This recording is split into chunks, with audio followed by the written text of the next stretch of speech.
together maneuver 36 U.S. F-35 fighter jets like walking elephant.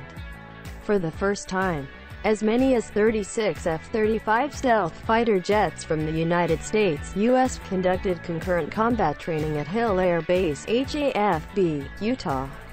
Local media dubbed this rare maneuver as walking elephants, when dozens of fighter jets appeared on the runway.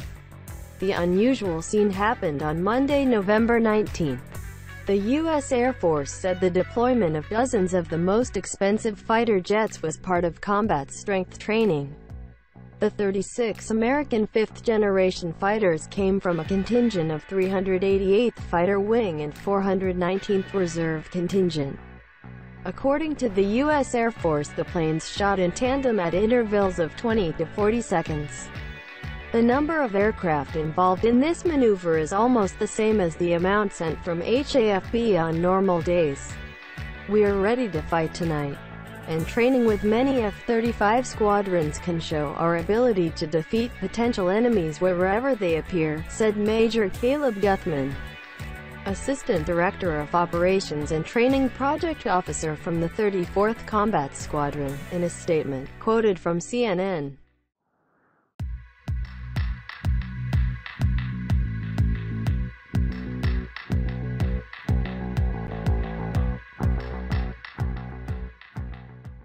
During the training, the 388th Fighter Wing confirmed their ability to use large jet power against air and ground targets, showing the lethal readiness of the F-35 Lightning II, the U.S. Air Force said. The launch of the aircraft from several squadrons simultaneously presents various challenges and allows the 388th Fighter Wing to evaluate the capabilities of maintenance professionals, pilots, command and control teams, continued the U.S. Air Force. In October, Defense Secretary James Mattis ordered 80% of all fighter jets, including the F-35 Combat Squadron, to be ready for the mission at any time in 2019. The first U.S. combat mission with the F-35 took place last month. At that time, the F-35 fighter jets from the Marine Corps launched an attack on the target of the militant group in Afghanistan.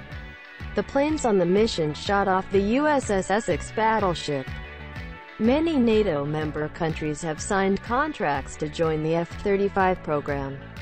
These countries include Britain, Italy, the Netherlands, Turkey, Canada, Australia, Denmark and Norway. The U.S. Air Force alone has 156 F-35 aircraft. Then the Marine Corps has 61 aircraft units and the Navy has 28 aircraft. The F-35 fighter jet, which is claimed to be designed to not be detected by enemy radar, has become a favorite of President Donald Trump. He praised the plane several times as an invisible plane.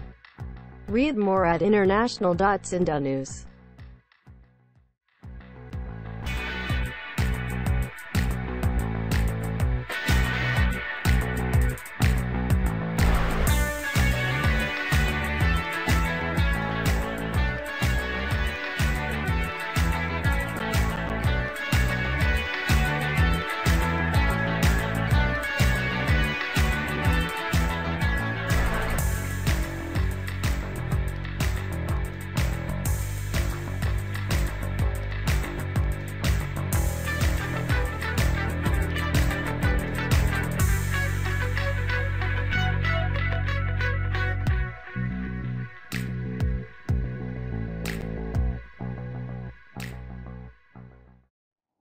Magkasama maneuver, 36 US F-35 manlalaban jet tulad ng walking elephant sa kauna-unahang pagkakataon. Ang 36 F-35 stealth fighter jets mula sa United States, US, ay nagsagawa ng sabay-sabay na pagsasanay sa labanan sa Hill Air Base, HAFB, Utah. Ang lokal na media ay tinatawag na bihirang panlilinlang na ito bilang naglalakad na mga elepante nang lumitaw ang 12 na mga manlalaban jet sa landas. Ang hindi pangkaraniwang eksena ay nangyari noong Lunes, ika-19 ng Nobyembre. Sinabi ng US Air Force na ang pag-deploy ng mga 12 ng mga pinakamahal na manlalaban ay bahagi ng combat strength training.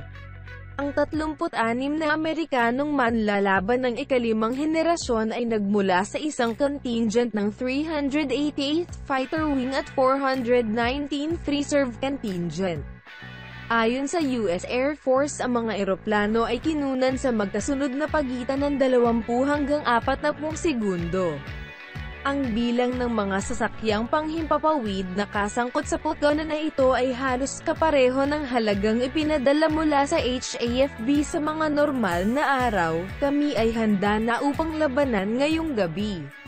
At ang pagsasanay sa maraming F-35 squadrons ay maaaring ipakita ang aming kakayahan upang talunin ang mga potensyal na kaaway kung saan sila lilito, sabi ni Major Caleb Guzman, katulong direktor ng operasyon at pagsasanay ng proyekto opisyal mula sa 34th Combat Squadron, sa isang pahayag na sinipi mula sa CNN sa panahon ng pagsasanay. Pinatunayan ng 388 fighter wing ang kanilang kakayahang magamit ang malaking jet power laban sa mga nakatarget na hangin at lupa, na nagpapakita ng nakamamatay na pagiging handa ng F-35 Lightning II, sabi ng US Air Force.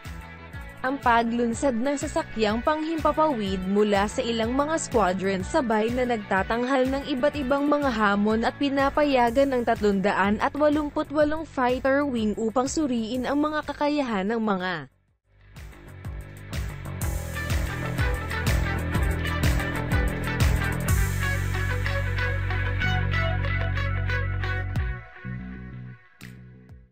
proportional sa pagpapanatili.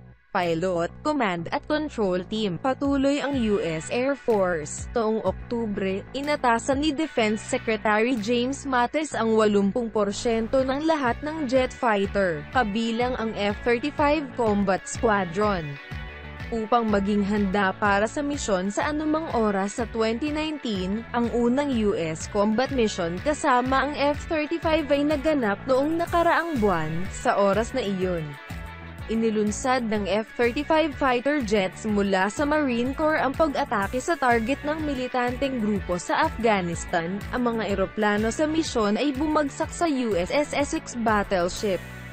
Maraming mga bansa na miyembro ng NATO ang nagpirma ng kontrata upang sumali sa programa ng F-35, kabilang sa mga bansang ito ang Britain, Italy, Netherlands, Turkey, Canada, Australia, Denmark at Norway. Ang US Air Force lamang ang may 156 F-35 aircraft, pagkatapos ay ang Marine Corps ay may 61 mga unit ng sasakyang panghimpapawid at ang Navy ay may 28 sasakyang panghimpapawid.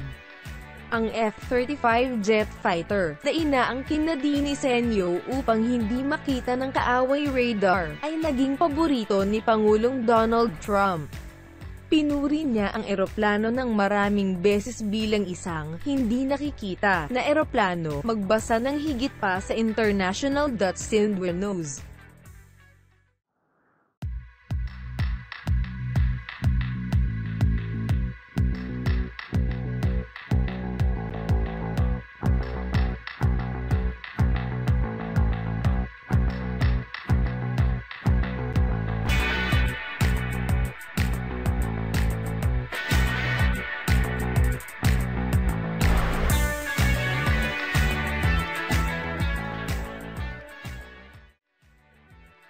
Thank you for watching and hearing the latest military news. Keep up to date with the latest military news on the Update Defense channel. Hope you enjoy it.